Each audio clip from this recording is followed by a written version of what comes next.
Assalamualaikum warahmatullahi wabarakatuh. Alhamdulillahirabbil alamin wa bihi nasta'in ala umuri dunya waddin wa ala alihi wa ashabi ajmain. Amma ba'd.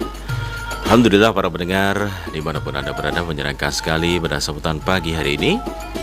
Pagi yang insyaallah dipenuhi oleh keberkahan dari Allah Subhanahu wa taala. Karena pada pagi hari ini kita akan berthalabul ilmi terkait dengan ilmu waris ataupun ilmu faraid yang akan segera bersama Al-Ustaz Nasuha SAG MESY dari Bimas Islam Kemenak Kota Cirebon dan Dai Kantibmas Polres Ciko. Pada kesempatan pagi hari ini pendengar yang saya hormati, Al-Ustaz Nasuha SAG MESY akan hadir dan akan bersama-sama Anda dalam religi pagi dengan tema penghalang menerima harta waris. Dan Anda akan bisa berinteraksi bersama kami bersama live chat YouTube kami untuk kesempatan pagi hari ini, dan juga di 0231849329 ataupun Anda bisa berkirim WA di 081324951935. Baik, sebelum Anda bisa berinteraksi bersama kami, kita akan simak kajian terlebih dahulu yang akan segera diuraikan oleh Al-Ustaz Nasuha SAG MESY dari Bimas Islam Kemenak Kota Cirebon dan Dai Kantibmas Polres Ciko yang akan menghadirkan tema penghalang menerima waris. Kami persilakan Al-Ustaz Nasuha untuk menyampaikan terlebih dahulu kajian akan segera diuraikan. Silakan Pak Ustaz. Assalamualaikum warahmatullahi wabarakatuh. Alhamdulillahilladzi wa kafa, wassalatu wassalamu ala sayyidina Muhammadinil Mustafa wa ala alihi wa ashabihi wa junudihi wa ansorihi wal wafa. Ashhadu an la ilaha illallah wahdahu la syarikalah wa ashhadu anna Muhammadan abduhu wa rasuluh. Allahumma salli wa sallim wa barik ala sayyidina Muhammad wa ala alihi wa ashabihi wa barik wa sallim ajma'in. La hawla wa la quwwata illa billahil aliyyil azim. Rabbi israh li sadri wa yassir li amri wahlul 'uqdatam min lisani yafqahu qawli. Ya Fattahu ya Alim, iftah lana futuhal arifin. Para pendengar setia RRI Radio Kanal Inspirasi yang dimuliakan oleh Allah Subhanahu wa taala. Alhamdulillah, pada kesempatan pagi yang berbahagia ini kita semua mendapatkan karunia rahmat, taufik dan hidayahnya dari Allah Subhanahu wa taala. Juga kita semua mendapatkan kenikmatan berupa sehat walafiat, diberikan umur panjang, sehingga pada kesempatan pagi yang berbahagia ini kita dapat melaksanakan aktivitas yakni thalabul ilmi melalui religi pagi siaran RRI Kanal Inspirasi. Mudah-mudahan kita semua mendapatkan ziyadatul ilmi dan mendapat ridho Allah Subhanahu wa taala. Amin ya rabbal alamin. Salawat ma'assalam semoga terhaturkan kepada junjungan kita Nabiyana wa Habibana Muhammad sallallahu alaihi wasallam, dan semoga kita selaku umatnya mendapatkan syafaat ila yaumil qiyamah. Amin amin ya rabbal alamin. Para pendengar setia RRI Radio Kanal Inspirasi yang dimuliakan oleh Allah Subhanahu wa taala, pada edisi tanggal 5 Januari 2022 ini saya akan menyampaikan kaitannya dengan materi penghalang menerima harta waris. Para pendengar setia RRI dimanapun berada, bagi yang memiliki buku yang saya susun ini, silakan dilihat tepatnya di halaman 18. Ini kita melanjutkan pada 2 minggu yang lalu kaitannya dengan penerima harta waris. Kalau dulu sebab-sebab penerima, sekarang sebab-sebab penghalang. Jadi tidak semua orang mendapatkan harta peninggalan dari orang tua. Dan juga ada hal-hal yang bisa menjadikan penghalang dari tidak mendapatkan hartanya. Walaupun awalnya mendapat karena sebab tertentu sehingga dia tidak mendapatkan harta peninggalannya. Atau dalam literasi buku waris adalah mawani'ul waris, ataupun tidak mendapatkan hak karena penghalang dari sebab tertentu tersebut. Para pendengar dimanapun berada, di sini ada beberapa hal menurut ahli fikih sebab tidak mendapatkan harta peninggalan dari orang yang meninggal dunia atau mawani'ul waris. Yang pertama adalah karena sebab membunuh. Para ulama fikih ataupun para fuqaha sepakat bahwa pembunuhan merupakan salah satu sebab penghalang seorang mendapat bagian harta waris. Ahli waris yang membunuh dari pewaris atau orang yang punya harta itu tidak akan menerima harta peninggalannya. Dalil yang melarang pembunuh mewarisi harta peninggalan si mayit tadi ada diantaranya adalah yang diriwayatkan oleh Ahmad bin Ibnu Abbas. Qala Rasulullah sallallahu alaihi wasallam, man qatala qatilan fa innahu la yarisuhu wa illam yakul lahu warisun ghairuh. Wa in kana lahu waliduhu aw waladuhu falaisa liqatilin miras. Hadis riwayat Ahmad. Rasulullah sallallahu alaihi wasallam bersabda, barang siapa membunuh seorang korban, maka ia tidak dapat mewarisinya, walaupun korban tidak mempunyai ahli waris selain dirinya sendiri. Begitu juga walaupun korban itu adalah orang tuanya atau anaknya sendiri, maka bagi pembunuh tidak berhak menerima warisan. Hadis riwayat Ahmad. Kemudian dipertegas lagi riwayat dari Imam Muslim, an Umar radhiyallahu anhu qala sami'tu Rasulullah sallallahu alaihi wasallam yaqul laisa liqatilin mirasun. Riwayat Imam Muslim. Artinya dari Umar radhiyallahu an, aku mendengar bahwa Rasulullah sallallahu alaihi wasallam bersabda, seorang pembunuh tidak berhak memperoleh harta warisan. Hadis riwayat Imam Muslim. Para pendengar setia RRI Radio Kanal Inspirasi yang dimuliakan oleh Allah Subhanahu wa taala, seorang pembunuh tidak akan mendapatkan warisan dari pewarisnya karena tindakan tersebut merupakan perbuatan biadab yang akan mendatangkan kerusakan dan kekacauan di muka bumi ini. Di samping itu, pada dasarnya motivasi pembunuhan adalah untuk segera mendapatkan harta warisan dengan cara yang diharamkan.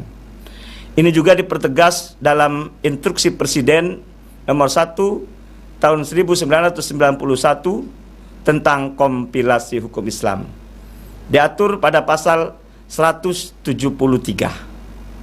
Salah satu diantaranya adalah karena sebab membunuh, walaupun itu adalah orang tua sendiri, maka itu tidak dapat hak waris karena berawal dari pembunuhan. Para pendengar setia RRI Radio Kanal Inspirasi yang dimuliakan oleh Allah Subhanahu wa taala. Kemudian yang kedua, karena tidak saling mewarisi atau mawani'ul waris adalah karena perbedaan agama. Sebagian besar ulama seperti Imam Abu Hanifah, Imam Malik, Imam Syafi'i dan Imam Ahmad bin Hanbal telah sepakat bahwa perbedaan agama antara pewaris dengan ahli waris, yakni antara muslim dengan muslim seumpama, menjadi penghalang menerima waris. Misal seorang muslim tidak dapat mewarisi orang kafir, dan sebaliknya orang kafir tidak dapat mewarisi orang muslim, baik hubungan darah atau keturunan maupun sebab perkawinan antara suami istri. Hal ini didasarkan pada hadis Nabi Muhammad SAW yang diriwayatkan oleh Imam Bukhari dan Imam Muslim. Qala la yarisul muslimul kafiro walal kafirul muslima. Dari Usama bin Zaid, sesungguhnya Rasulullah SAW bersabda, orang Islam tidak mewarisi orang kafir dan orang kafir tidak mewarisi orang Islam. Hadis muttafaqun alaih. Dan dipertegas dari hadis Nabi yang lain, la yatawarasu ahlal millati syatta. Tidak dapat saling mewarisi antara dua orang pemeluk agama yang berbeda-beda. Di sini ada hal-hal yang bisa menjadi penghalang antara orang Islam dengan orang kafir.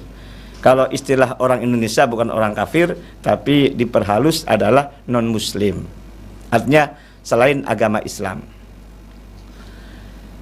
Bahwa harta warisan orang-orang non-muslim dan orang-orang yang murtad tidak bisa diwarisi oleh saudaranya yang muslim. Yang bisa mewarisi harta peninggalannya hanyalah ahli waris yang sama-sama non-muslim. Dan juga meskipun masalah hukum waris ini tidak memberikan hak saling mewarisi antara yang berbeda agama ataupun Islam dan Muslim, namun ada celah hukum, di mana celah hukum ini disampaikan dalam acara Munas ataupun acara muktamar MUI waktu itu. Hasil dari fatwanya MUI, tepatnya nomor 5-7-7-9-2005 tentang kewarisan beda agama, yang menetapkan bahwa poin pertama, hukum waris Islam tidak memberikan hak saling mewaris antara orang-orang yang berbeda agama, antara muslim dan non-muslim. Jadi ayat ini jelas tidak saling mewarisi antara orang Islam dan orang non-Islam. Namun ayat 2-nya ini sebagai alternatifnya adalah pemberian harta antara orang berbeda agama hanya dapat dilakukan dalam bentuk hibah, wasiat ataupun hadiah. Jadi ketika berbeda agama ini bisa mendapatkan dari harta milik orang tuanya, tapi bukan melalui warisan, tapi melalui wasiat, hibah ataupun hadiah. Wasiat, hibah ataupun hadiah ini ketentuannya tidak boleh melebihi sepertiga. Ini bedanya cuma itu. Kalau masalah saling mewarisi mungkin lebih banyak lah. Tapi kalau hibah, wasiat atau hadiah itu tidak boleh melebihi sepertiga dari aset yang ada. Inilah diantara solusi alternatif di saat berbeda agama antara orang tua dengan anaknya, atau sebaliknya antara anak dengan orang tua. Para pendengar setia RRI Radio Kanal Inspirasi yang dimuliakan oleh Allah Subhanahu wa Ta'ala. Kemudian sebab yang ketiga ini mungkin di Indonesia nggak ada, karena sebab perbudakan. Ini sejak zaman dulu ini. Maka salah satu di antara saling mewarisi, yaitu motivasinya siapa yang memerdekakan budak, maka akan dapat warisan dari orang yang dimerdekakan. Nah itu. Ini motivasi dulu ya. Saling warisi salah satunya adalah yang memerdekakan budak. Tapi kalau tapi kalau orang itu status sebagai budak, maka tidak mendapatkan waris dengan orang tuanya karena sebab perbudakan tersebut. Namun literasi ini hanya sekedar pengetahuan saja, namun kita tidak bahas karena lebih utama kita saling berdialog interaktif. Jadi ke Indonesia itu hanya dua saja, yakni pertama karena sebab membunuh, tidak saling mewarisi, dan yang kedua karena berbeda agama, dan itu pun tidak saling mewarisi. Kalau perbudakan sebenarnya literasi saja. Terima kasih, mudah-mudahan dapat dipahami, dan mari kita bersama-sama dialog interaktif, mudah-mudahan dapat dipahami semuanya. Terima kasih. Baik, terima kasih Halusan Nasuha SAG MBSC dari Bimas Islam Kemenak Kota Cirebon untuk kesempatan pagi hari ini, dan juga ada Ikan Tipmas Polres Ciko yang sudah menguraikan terkait dengan penghalang menerima waris. Dan silakan terus pendengar, kembali Anda bisa berinteraksi bersama kami melalui 023184932259 ataupun SMS ataupun WA di 081324951935, dan juga di live chat YouTube kami pada kesempatan pagi hari ini hingga nanti pukul 6 waktu Indonesia Barat. Baik, kita akan sapa pendengar yang akan segera bersama Halusan Nasuha untuk kesempatan pagi hari ini. Assalamualaikum, silahkan, dengan siapa? Waalaikumsalam warahmatullahi wabarakatuh, Bung Piana. Baik, Ibu Indra silahkan. Iya, assalamualaikum warahmatullahi wabarakatuh, Ustadz Nasuha Fakih. Waalaikumsalam warahmatullahi wabarakatuh. Dengan baju oranye yang cerah, matching sama mic yang di depannya itu, Pak. Sengaja. Iya. Iya. Tahun baru harus cerah. Wah, Amin. alhamdulillah, semoga segalanya lebih baik dari tahun yang lalu. Amin. Ya, ya. Pak Kiai, Ya. kalau ada harta warisan, ya, misal kayak gini, rumah, ya. Nah, sudah diperhitungkan pembagiannya kalau rumah itu terjual gitu. Nah, kalau belum terjual itu kan, kalau sebuah rumah itu ada PBB-nya, ada listrik, air, ya, dan sebagainya, ada perawatannya. Kemudian kalau ada bagian yang rusak, apalagi yang ambruk, nah itu jadi tanggung jawabnya bagaimana ya, Pak Kiai? Sedangkan setiap anak itu kan, maaf, rezekinya lain-lain begitu. Sedangkan kalau udah pembagian kan itu ditetapkan berapa sekian. Ini bagaimana penyelesaiannya, Pak Kiai? Terima kasih Bung Pian. Terima kasih Ibu Indra. Assalamualaikum warahmatullahi wabarakatuh. Waalaikumsalam warahmatullahi wabarakatuh. Ibu Indra, terima kasih sudah bersama Ustadz Nasuha untuk kesempatan pagi hari ini di 0231849329. Dan kembali pendengar, silakan Anda bisa berinteraksi bersama kami melalui 0231849329 ataupun WA di 081324951935. Baik Pak Ustadz, sebelum dijawab ataupun sebelum kita sapa pendengar kembali, silakan dijawab terlebih dahulu dari pertanyaan dari Ibu Indra. Ya. Pak Ustadz, monggo.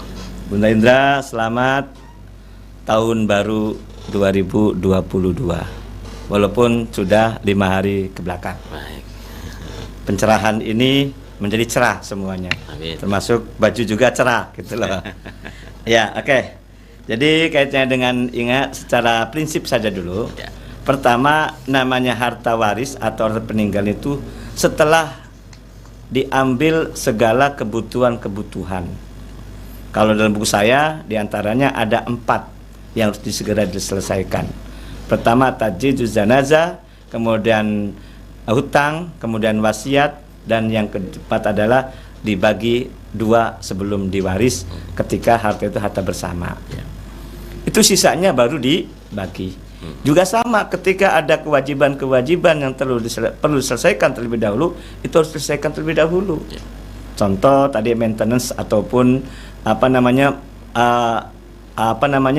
biaya pemeliharaan.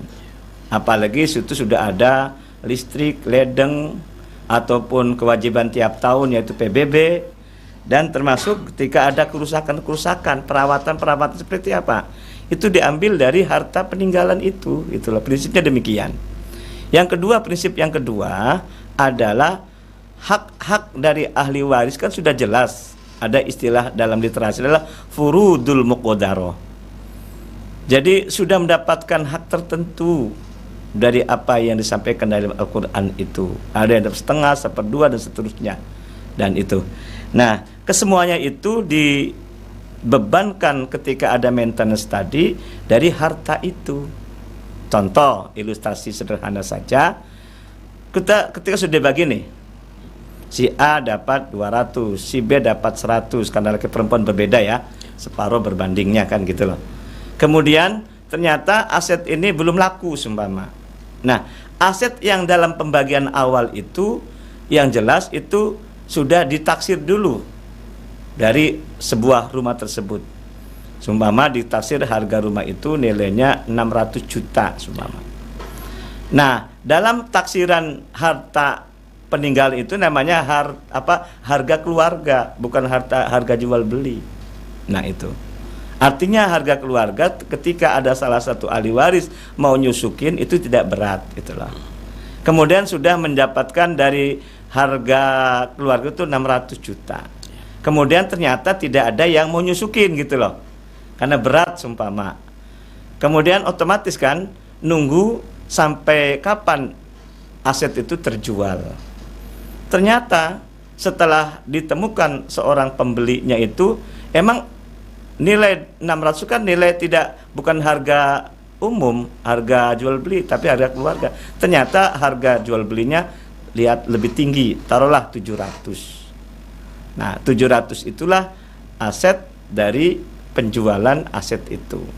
Diambil seluruh kebutuhan-kebutuhan yang telah dikeluarkan. Namun dalam hal ini itu harus ada yang menanggung orang sementara salah satu ahli warisnya. Ya, di DP-kan lah katakanlah itu. Nah, sehingga beban-beban dari aset itu tidak terlalu berat. Apalagi PBB kan tiap tahun dikenakan biaya. Kemudian apalagi ledeng listrik walaupun tidak dipakai itu ada biayanya, ada abodemennya kan gitu. Dan apalagi perawatan. Apalagi kemarin terjadi angin puting beliung ya. Itu di bagian Cirebon Timur ada juga itu di samping di kota Cirebon. Kemudian ambruk seumpama. Nah, tetap itu sebagai perawatan pun ada biaya-biayanya. Nah, jadi kesimpulannya harta peninggalan ini adalah setelah dikeluarkan dari biaya-biaya yang lainnya. Di samping 4 yang saya sampaikan, kemudian ada biaya lain perlu diperhatikan dan dipikirkan. Jangan dibebankan salah satu ahli waris. Itu. Toh namanya warisan kalau sudah selesai persoalan-persoalan yang lainnya, termasuk adami, termasuk biaya-biaya maintenance tadi. Itu ya. Yang jelas, pertama sudah prinsip dibagi waris, berapa hak-haknya. Yang kedua, biaya-biaya pengeluaran tetap dikeluarkan terlebih dahulu, namanya warisan, sisanya saja. Ya, demikian. Baik, terima kasih Bu Indra yang sudah bersama Al-Ustaz Nasuha SAG MSc dari Bimas Islam Kepada Kota Cirebon dan Dai Kantimas Ciko, Polres Ciko untuk pagi hari ini. Dan pendengar silakan kembali Anda bisa berinteraktif di live chat YouTube kami juga silakan. Anda bisa menuliskan pertanyaan di live chat YouTube kami untuk kesempatan pagi hari ini dan juga di WA kami di 081324951935. Seperti halnya dari 08772898 sekian. Assalamualaikum Pak Ustaz Nasuha. Kalau bukan anak kandung itu bagaimana pembagian harta warisnya? Dari KD di Pilang. Terima kasih. Kalau bukan anak kandung? Iya, bukan anak kandung itu bagaimana pembagian warisnya begitu. Waktu 2 minggu yang lalu kita bahas mengenai sebab-sebab saling mewarisi. Ada 2 sebab saling mewarisi di Indonesia itu. Yang pertama karena sebab pernikahan. Sebab pernikahan hanya sebatas suami istri saja. Ketika suami meninggal, istri dapat, sebaliknya. Yang kedua adalah sebab keturunan. Atau dalam bahasa pertanyaannya sebab bukan anak kandung. Nah, di situ. Kalau bukan anak kandung, bahkan bukan keturunan berarti kan? Kalau bukan keturunan tidak saling mewarisi. Itu loh. Contoh diantaranya mungkin anak tiri lah, yang orang dekatnya kan gitu loh. Jadi pernikahan yang kedua, ini salah satu suami atau istri bawa anak gitu loh. Bahkan kalau saya menyampaikan itu dalam hal saling mewarisi, anak kandungnya saja yang dapat hak waris. Pernikahan yang kedua ini, si istri membawa anak dari suami yang pertama. Kemudian suami pun sama, membawa anak dari istri yang pertama. Kemudian menikah yang kedua, suami istri ini punya anak. Nah, tinggal siapa yang meninggal dunia. Sumpama yang meninggal dunia itu suami. Anak pernikahan yang kedua ini ada 2 anak juga. Jadi masing-masing bawa anak. Kemudian pernikahan yang kedua punya anak. Kemudian yang meninggal suami sumpama. Siapa ahli warisnya? Ahli warisnya adalah istrinya sebagai istri yang sah yang sekarang. Yang kedua adalah anak kandung dari suami. Anak kandung dari suami itu jelas. Dia nikah yang kedua ini bawa anak dari istri yang pertama kan? 1. Contoh mama perempuan gitu loh ya. Kemudian nikah yang kedua hasilnya 2 gitu loh. Anak laki 1, anak perempuan 1. Berarti ahli warisnya adalah 3 nantinya. yakni anak perempuan dari istri pertama, dan yang kedua anak laki dari istri sekarang, dan yang ketiga anak perempuan dari istri sekarang. Jadi anak lakinya 1, anak perempuannya 2 gitu. Lalu anak dari istri dari suami yang pertama itu dapat enggak? Tidak dapat. Sebabnya itu bukan anak kandung, tapi anak apa itu? Anak tiri kan gitu loh. Karena anak dan orang tuanya masih hidup si istri tadi. Jadi anak istri dari suami yang pertama menikah sekarang itu tidak dapat hak, karena hubungan dengan si mayit atau suaminya istri tidak ada hubungan sebagai anak kandung. Jadi anak tiri tidak dapat hak waris. Kalaupun terpaksa dia dapat, seumpama karena dari kecil, karena anak yatim lah taruh. Jadi istri ini ditinggal oleh suami yang pertama. Jadi sejak kecil dia dirawat sama suaminya, dan suami berjanji walaupun ini bukan anak saya, dianggap sebagai anak saya saja, seumpama ini karena kandung cintanya sama istrinya gitu loh. Nah, tetapi secara warisan tidak dapat. Dia boleh mendapatkan dari hibah, wasiat atau hadiah itu. Tapi lagi-lagi tidak melebihi dari sepertiga. Jadi kesimpulannya bukan anak kandung tidak saling mewarisi. Contoh yang konkret tadi anak tiri lah saja gitu. Ya, demikian. Ya, baik. Kita ke WA Pak Ustadz untuk kesempatan pagi ini. Sebelum pendengar bisa kembali berinteraksi bersama kami di 0231849329 atau live chat YouTube kami, juga Anda bisa bertanya di live chat YouTube kami, dan WA kami di 081324951935. Seperti halnya Ibu Rosid di Celancang. Terima kasih Bu Rosid di Celancang yang mengatakan, Assalamualaikum Pak Ustadz, mau bertanya, ketika suami istri mempunyai hanya 1 orang putri, kemudian sang suami meninggal dunia, nah bagaimana, apakah pembagian warisnya juga seperti apa begitu? Yang meninggal siapa? Suaminya.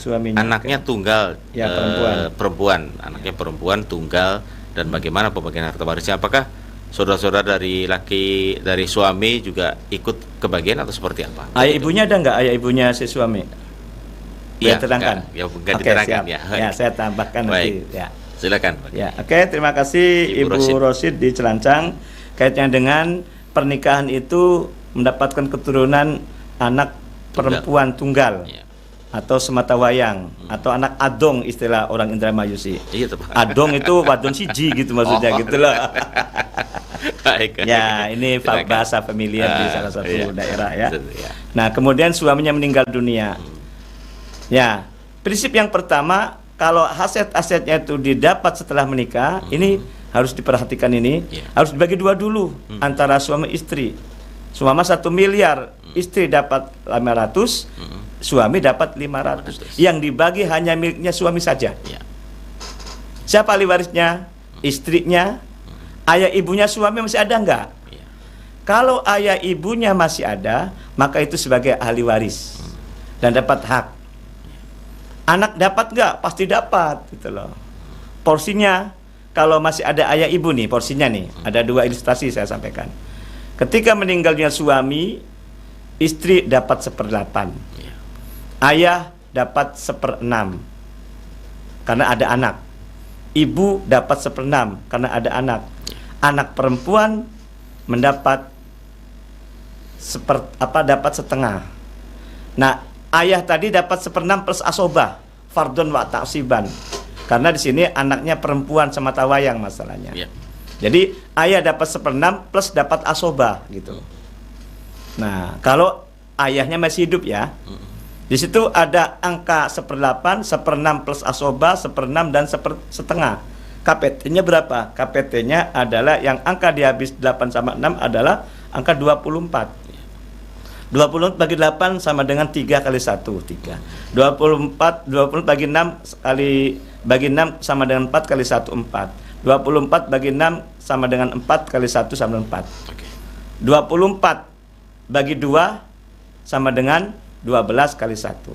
Di situ ada angka 3, ada angka 4, ada angka 4 dan angka 12. Sisanya berapa? 1 pasti. Ya kan? Berarti si suami istri dapat 1/8 berubah menjadi 3/24, Ayah yang tadinya 1/6 plus asobah mendapat akhirnya 4/24 plus asobah nanti, Ya. dan ibu 1/4 berubah 1/6 berubah menjadi 4/24. Anak perempuan mendapat setengah, tadinya berubah menjadi 12/24. Di situ ada sisa. Sisanya untuk ayahnya. Berarti ayah 4 plus 1 berarti 5 berarti. Jadi pas, tidak sisa, tidak kurang. Pertanyaannya, kalau seandainya tidak ada ayah nih baru. Ya, itu. Kalau tidak ada ayah, maka ahli waris selain ayah, ibu sama anak adalah saudara-saudara kandungnya. Saudara kandungnya dari si ayah. suami tadi. Nah, berapa porsinya? Porsinya istri tetap 1/8, ibu 1/6, anak kandung setengah. Ada angka 1/8, ada angka 1/6. Ada angka setengah, berarti tetap 24 juga. 24 bagi 8 sama dengan 3 kali 1, 3 untuk istri. 24 bagi 6 untuk ibu sama dengan 4 kali 1, 4. 24 bagi 2 sama dengan 12 kali 1, 12. Berarti itu ada 3, 4, dan 12. Sisanya berapa? Sisanya 5. 5-nya untuk siapa? Untuk saudara-saudara kandungnya dari si suami tadi. Jadi yang tadinya 1/8 berubah menjadi 3/24.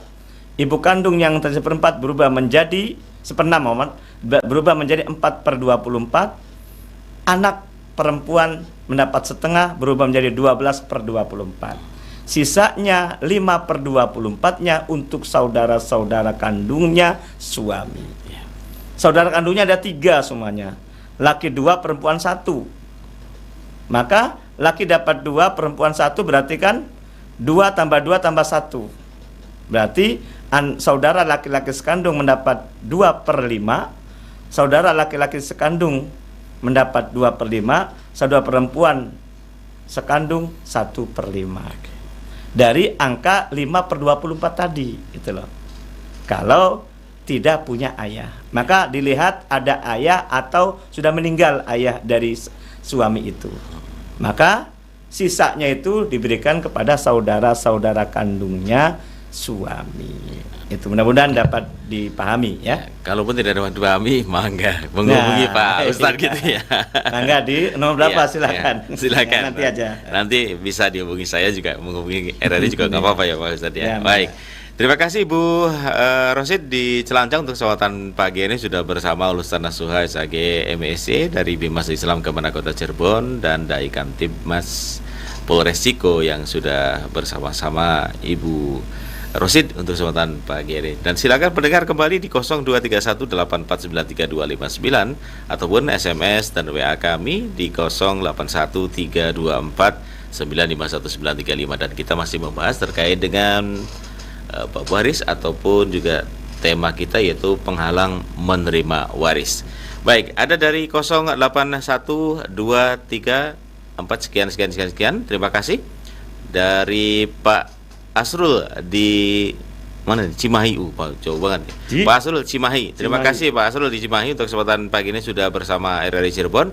Dan Pak Asrul menanyakan terkait dengan pembagian harta waris dan hibah, kemudian wakaf dan lain sebagainya, apakah itu juga sama atau seperti apa begitu Pak Ustadz? Ya, oke. Silakan Pak Ustadz dari Ya, Pak Asrul, ya, Cimahi, Bandung berarti ya. Iya betul. Iya, aduh luar biasa jauh. Terima kasih Pak Asrul di Cimahi, Bandung.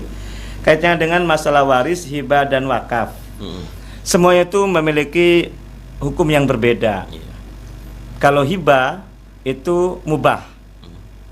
Kalau dikerjakan tidak dapat dosa, dilaksanakan juga tidak dapat dosa. Itu loh. Kalau wakaf, taruhlah setengah wajib lah. Ya, sunnah lah gitu loh. Ya, sunnahnya sunnah sangat kuat lah gitu. Tapi namanya waris adalah fardu ain. Artinya ketika salah satu di antara orang mau meninggal dunia, mewakafkan sebagiannya, boleh. Dengan catatan tidak boleh melebihi sepertiga. Ini ada hubungannya dengan pertanyaan dari siapa yang anak perempuan sendiri tuh, yaitu Pak Rosid, ya Bu Rosid itu loh. Jadi ada salah satu hadis Nabi mengatakan ada seorang sahabat baru pulang dari Haji Wada, kemudian menghadap pada Rasul, ya Rasul, saya ini tidak punya ahli waris kecuali hanya anak perempuan satu gitu loh. Sementara harta saya banyak. Bolehkah saya mensedekahkan atau mewakafkan 2/3-nya dari aset yang saya miliki? Kata Rasul, tidak boleh. Kemudian bertanya lagi, bolehkah kalau separuhnya? Rasul pun tidak boleh. Penasaran sahabat tadi bertanya pada Rasul, bolehkah kalau sepertiganya? Kata Nabi, boleh, itu lebih banyak. Sudah cukup hanya sepertiga saja. Karena kata Nabi, jangan sampai meninggalkan ahli waris yang hidupnya minta-minta, gitu loh. Lebih baik meninggalkan ahli waris yang kaya. Di situ. Jadi hadis Nabi ini jelas sekali, ketika orang itu ada niat baik untuk mewakafkan atau menghibahkan atau wasiat sekalipun, asal jangan untuk ahli waris, itu boleh asal tidak boleh melebihi sepertiga. Di situ ya. Jadi pertama hukumnya beda tadi. Yang paling utama adalah waris, gitu loh. Malah sekarang itu masalah waris banyak yang ditinggalkannya. Sebelum orang tua meninggal sudah dibagi-bagi rata. Sebelum orang tua meninggal berwasiat, bahkan sampai mengundang notaris, gitu loh. Ini ada film, ada sinetronnya masalahnya. Itu. Nah, baru ketika sudah meninggal dunia, notaris dipanggil, kemudian anak saudaranya dikumpulkan, kata orang tua, anak pertama dapat itu, anak kedua dapat itu, dan porsinya bukan selera Islam, tapi seleranya orang tua tadi. Nah, itu tidak boleh. Karena sebabnya apa? La wasiyata li warisin. Tidak berlaku waris kepada, tidak berlaku wasiat kepada ahli waris. Sebabnya apa? Ahli waris sudah dapat hak yang sudah dipastikan dapat. Itu. Apalagi sebelum ayat 11-12 surat An-Nisa ini turun, ada ayat 180 surat Al-Baqarah tentang wasiat. Ternyata wasiat kan ada istilahnya, ada subjektivitas. Ada subjek lah. Orang yang disukai dikasih banyak, orang yang tidak disukai dapat kecil, bahkan tidak dapat sama sekali. Nah, kemudian ayat 11 dan 12 surat An-Nisa turun untuk menasakh ayat 180 surat Al-Baqarah. Itu ya. Jadi kembali kesimpulannya, wasiat, hibah, wakaf sekalipun itu boleh asal bukan pada ahli waris. Yang kedua, tidak boleh melebihi sepertiga. Ahli waris yang paling utamalah yang dapat haknya. Dan warisan adalah fardu ain. Sebabnya apa fardu ain? Karena ada janji dan ancaman. Ayat 14-nya ancamannya, ayat 13-nya rewardnya. Atau dibalik, 13-nya rewardnya, 14-nya ancamannya. Demikian. Ya. Pak Ustadz, ini kan ada trending begitu ya Pak Ustadz. Ada sesuatu hal di mass media massa, khususnya para artis begitu Pak Ustadz. Ini ada pembagian harta. Sebelum nikah ini kan hartanya misalkan artis A, kemudian nikah dengan aktris B, gitu. Dan hartanya ini dihitung dulu ini Pak Ustadz. Nah, dari segi Islam seperti apa Pak Ustadz penghitungan harta sebelum, ya nanti kan ibaratnya kalau mereka cerai gitu kan, harta saya ini masih ada satu gelondong gitu, jadi nggak bisa dibagi. Nah, seperti apa dalam pandangan Islam ini Pak Ustadz terkait dengan dalam pembagian harta sebelum nikah begitu Pak Ustadz? Dalam Undang-Undang Nomor 1 Tahun 74 tentang perkawinan dan Junto Impres Nomor 1 Tahun 1991 Kompil Islam, di situ manakala ada perjanjian pernikahan untuk masalah harta bawah itu boleh. Oh, boleh ya Ustaz. Iya. Itu kalau bisa harus diadakan supaya tidak ada sakwa sangka dan tidak ada suudzon. Nah, biasanya kalau artis kan sebelum nikah sudah sukses terlebih dahulu kan. Nah, gitu loh. Nah, selama aset itu didapat sebelum menikah, walaupun tidak ada perjanjian, itu otomatis dia hartanya dia sendiri sebagai harta bawaan. Nah, baru setelah menikah, siapapun sebagai artisnya, maka itulah sebagai harta bersama. Itu. Jadi situ ada batas-batasnya ya.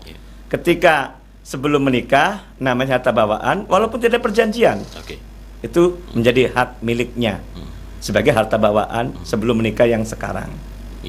Nah, intinya boleh begitu? Boleh. Boleh ya. Harus diadakan kalau bisa. Dan memang harus begitu ya. Iya. Kalau bisa begitu ya Pak Ustadz Iya. ya. Sepanjang tidak ada perjanjian pernikahan dalam undang-undang itu, maka menjadi hak masing-masing. Iya. Itu. Apalagi dikuatkan di hitam di atas putih. Nah, kalau sangat kuat. iya, kalau misalkan salah satunya meninggal begitu Pak Ustadz. Nah, kalau salah satu meninggal, ada beberapa aset yang didapat. Iya. Dihitung sebelum menikah berapa, Oh, oke. dihitung setelah menikah berapa. Contoh, sebelum menikah, si artis itu punya mobil, punya rumah mewah. Iya. Totalnya selama 1 miliar seumpama. Iya. Gampangannya gitu loh ya. Betul. Kemudian harta setelah menikah menikah. dengan suami atau istri bukan artis contohnya, itu 500 juta. Walaupun yang bekerja artis ya. Maka 500 juta dibagi 2 dulu. Berarti masing-masing berapa? 250 juta untuk suami, 250 juta untuk istri. Nah, yang meninggal itu artisnya seumpama ini. Iya, betul. Maka plus ditambahkan dari sebelum menikah yang 1 miliar tadi. 1 miliar sebagai harta bawaan meninggal dunia, orangnya diwariskan gitu. Iya. Plus 250 separuh dari harta bersama. Jumlah total berarti berapa? 1 miliar 250 juta itu sebagai harta waris. Siapa ahli warisnya? Ahli warisnya adalah suami atau istrinya. Bedanya kalau harta bersama dibagi 2 dulu, kalau harta bawaan langsung diwaris. Tetap si istri dapat hak juga, atau suami dapat hak juga, siapa yang meninggal saja ya. Iya. Itu. Jadi aset yang dimiliki oleh yang meninggal dunia itu ada 2 berarti. Iya. Harta bawaan 1 miliar Sebelum nikah nih Pak Ustadz sebelum ya. menikah, ya karena artis masalahnya. Iya, oke. Kita bicara artis masalahnya. Iya. Ya, hubungannya dengan Vanessa Angel juga termasuk ini. Ayo. Dan juga separuh harta dari harta bersama setelah menikah itu berapa? 250 juta. Oke. Berarti harta waris yang siap dibagi adalah senilai 1 miliar 250 juta. Siapa ahli warisnya? Ya orang terdekat dulu lah. Siapa? Pendampingnya. Iya, istri. Istrinya. Kalau yang artinya istri berarti suaminya. Karena ingat, pernikahan itu adalah ikatan setia, janji setia. Dalam Intinya Al-Quran, ini kalau yang harta sebelum nikah juga ikut dibagi begitu Ustadz itu ya? dibagi. Orang yang meninggal dunia sih, Iya. apa orang meninggal masih makan? Enggak. Apa orang meninggalnya masih menempati rumah tersebut? Iya, pikir Nah, saya ya udah ini kan harta suami gitu ataupun harta yang meninggal gitu, yang artis cowoknya begitu Pak Iya. Ustadz. Kemudian nggak usah dibagi kan itu kan haknya keluarganya begitu. Nah, seperti apa ini banyak kontroversinya kan begitu Oke. Pak Ustadz. Jadi namanya ahli waris tadi saya sampaikan Iya. ada 2. Oke. Sebab keturunan, yang kedua sebab pernikahan. Itu Iya. prinsip itu. Oke. Siapa pernikahan? Kan suaminya atau istrinya kan itu. Iya. Dari aset plus dari harta bawaannya. Iya. Itu loh. Yang kedua sebab keturunan, keluarganya kan gitu. Siapa keluarganya? Ayah, ibunya. Jadi ketika yang meninggal dunia artis itu tidak boleh langsung diberikan kepada kalau keluarganya tidak Keluarganya boleh. gitu Ustadz ya. Di samping itu adalah siapa tadi? Suami atau istrinya. Iya. Itu. Banyak juga karena mungkin ini merupakan harta milik si istri. Iya. Kemudian si suaminya tuh kata mertuanya, kamu tidak punya hak Nah, katanya. itu biasanya Pak Ustadz. Banyak kan demikian. Iya, betul. Ingat, namanya pernikahan itu pertama adalah mitsaqun ghalidhun. Ikatan yang kuat. Ikatan yang kuat bukan orang yang mempersatukannya. Yakni Allah Subhanahu wa taala. Kan bahasanya kan jodoh, pati, rezeki siapa yang menentukan? Allah kan? Ya. Maka Allah lah yang berhak untuk menentukan ahli waris. Salah satu ahli warisnya kata Allah itu adalah masalah suami istri. Suami istri dapat hak waris. Bedanya masalah antara harta bersama dengan harta bawaan saja. Kalau harta bersama dibagi 2 dulu, kalau harta bawaan langsung diwaris. Porsinya beda loh. Kalau warisan lebih sedikit. Oke. Kalau harta bersama dapat banyak. Kan separohnya. Iya, betul. An-Nisa ayat 32 mengatakan lirijali nasibum mimmaktasabu walin nisa'i nasibum mimmaktasab. Ini konteks dari harta bersama ataupun harta gono gini. Karena banyak orang tidak mengakui atau tidak tahu bahwa Gonogini tidak ada ayatnya katanya. Ada ayatnya loh. Surat An-Nisa 32. Junto kompilasi hukum Islam pasal 96 atau 97. Kalau 96 kaitannya dengan cerai mati, kalau 97 cerai hidup. Itu tentang harta bersama itu loh. Baik. Nah di situ. Jadi ada harta bersama itu dibagi dua dulu. Tapi kalau harta bawaan langsung diwaris. Tetap si suami dapat seperempat kalau punya anak. Kalau tidak punya anak dapat setengah. Kalau istri dapat seperempat kalau tidak punya anak. Kalau punya anak 1/8 dari aset harta bawaan. Tidak ada harta bersama sumpama. Nah itu diantaranya demikian. Pak Ustadz, waktu yang sangat kita untuk kesempatan pagi hari ini nampaknya sudah asik kita ngobrol-ngobrol terkait waris ya Ustadz ya? Nggak terasa ya? Nggak terasa gitu Ustadz ya? Saya semangat kalau masalah warisan. Wah, mantap. Saya juga semangat untuk sakit pun tidak akan sakit rasanya. Karena ini saya supaya semua warga khusus umat Islam dapat melek tentang mulai waris. Dan tanggal 25 Desember 2021 kemarin saya diundang oleh advokat. Seluruhnya ternyata advokat semua yang hadir. Dan ada kalangan akademisi ada 3 doktor malah itu. Alhamdulillah semuanya respon positif. Di salah satu hotel ya Ustaz? Ya, salah satu hotel. Kemudian kemarin ini dibahas juga mengenai anak tiri ataupun anak di luar nikah ataupun termasuk ini. Termasuk anak beda agama gitu loh. Intinya nanti kembali kepada fatwa MUI tadi. Fatwa MUI ketika bukan hubungannya nasab ataupun karena berbeda agama, nah bisa mendapatkan hak dari melalui hibah, wasiat atau hadiah. Dan ketentuan tidak boleh melebihi sepertiga. Ya mudah-mudahan sempurna pada kesempatan pagi ini supaya saya menjawab dari grup WA dari alumni praktek pembagian waris sehari kemarin. Mudah-mudahan dapat dipahami. Nanti akan saya viralkan ke grup WA ini. Terima kasih. Kurang lebihnya mohon maaf.